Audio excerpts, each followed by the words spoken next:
Hello. Today we are talking about the poem of the woman who grinned on the old mill, the beautiful old poem that the great poet Mullah Aboud al-Karkhi recorded in his name and gave it as a gift to the singer Al-Hawazwaz in 1930. Many singers sang this poem, of whom Muhammad al-Gubbanj. Despite contradictory historical references on the originality of this poem, author Abdul Karim Al-Hassani, in his book Popular Songs, attributed it to the poet Al-Mullah Nur Al-Haj Shabib, and the writer Abdul Karim Al-Allaf supports this in his book Songs Among the Arabs. In general, everyone admits that the poem is inspired by poems of women who were reciting them while grinding the grains on the milestones. The poet Ma'ruf al-Rasafi said that Al-Karkhi heard this poem when he passed in the countryside of a girl who was singing it. I bent over the mill to grind on this work, on this painful work. I want to break the moon and curse the owner. The old manual stone mill is made up of 2 milestones. The woman pours the grain on the upper grindstone through a hole to grind the grains or cereals, wheat, barley or rice. She spins the grinding wheel through a handle attached to the top. The poem Al-Majrasha in Iraqi dialect is one of the most famous poems of popular poetry in Iraq. It was cited by women who grinded grains on the mill with the usual painful movement associated with it. At that time, there was no electricity and reliance on manual mills was paramount. This traditional manual mill was present in every house. Her words came from within the suffering of that time. It's a woman who quotes poetry while she is bent over her mill. Her poem addresses the distinction between social classes. She compares herself with an elegant woman who wears the hat while she wears shabby clothes and lives in a poor and miserable life, far from the happy aristocratic woman. She also compares with those who wear al-hijl, al-khilkhal, the ankle bracelet that rings when the woman walks. She talks about all this beautiful life she is deprived of. The poem says she is lucky and she is rested, and her khilkhal, her ankle bracelet, is ringing and making noise.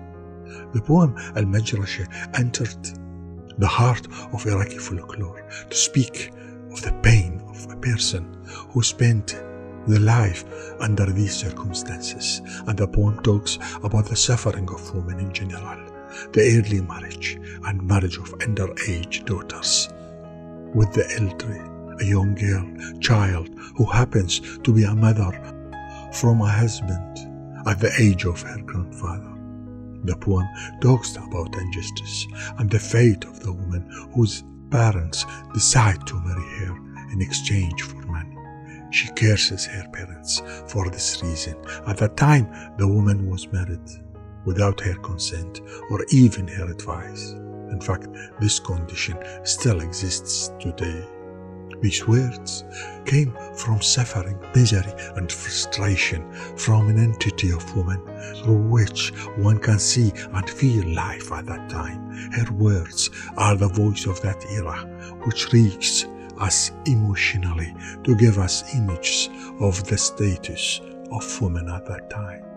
It is one of the many popular poems that reach our ears and delight us, such as the 2 grinding wheels mold silently.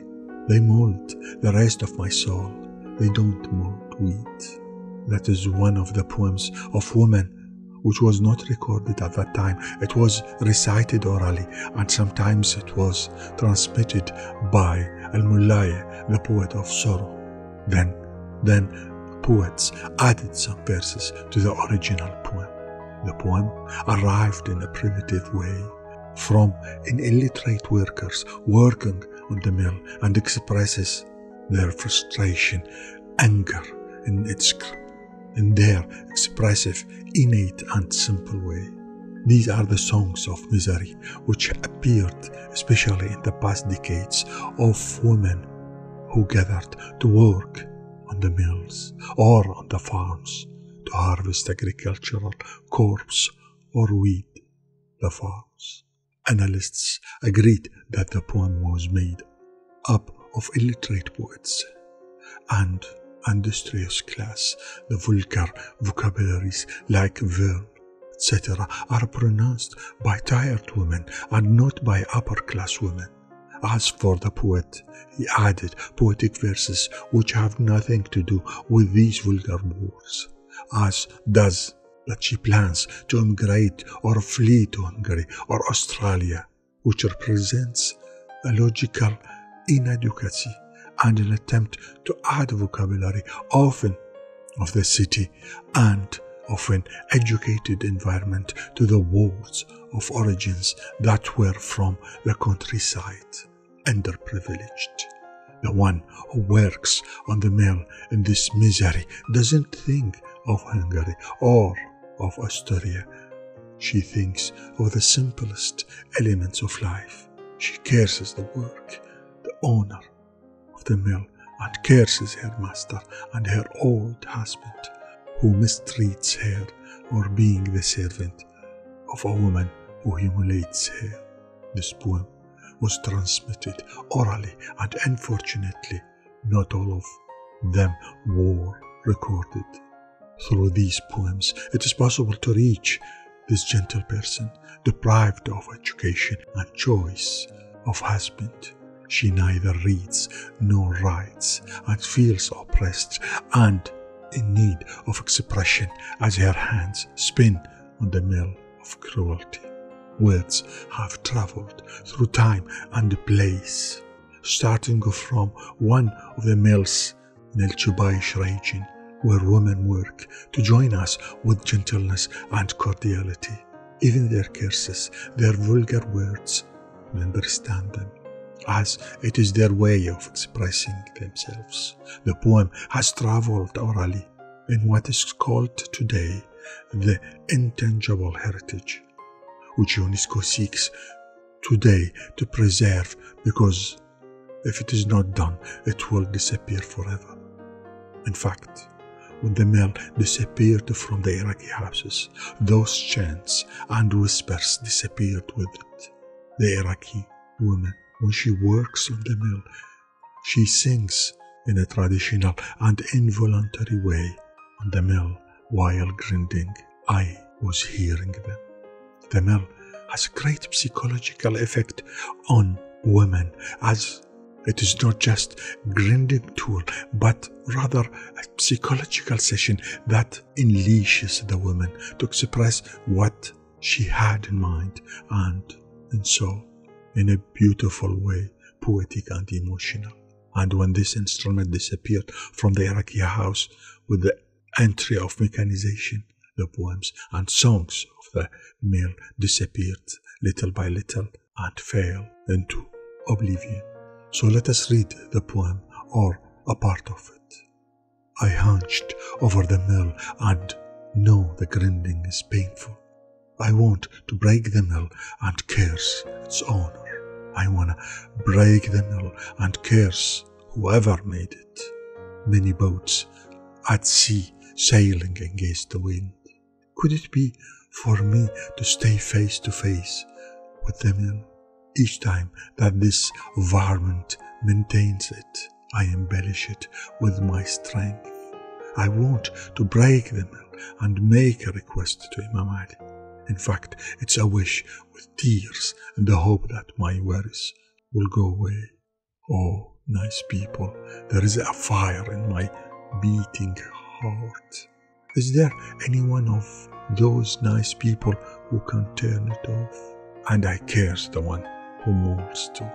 I have bad luck. and the dirty has good luck. I resigned myself and I shut myself up in front of the one who brought me to this situation. We are forced to be patient in this life until death while beautifying it. I want to break the mill and climb to seventh heaven.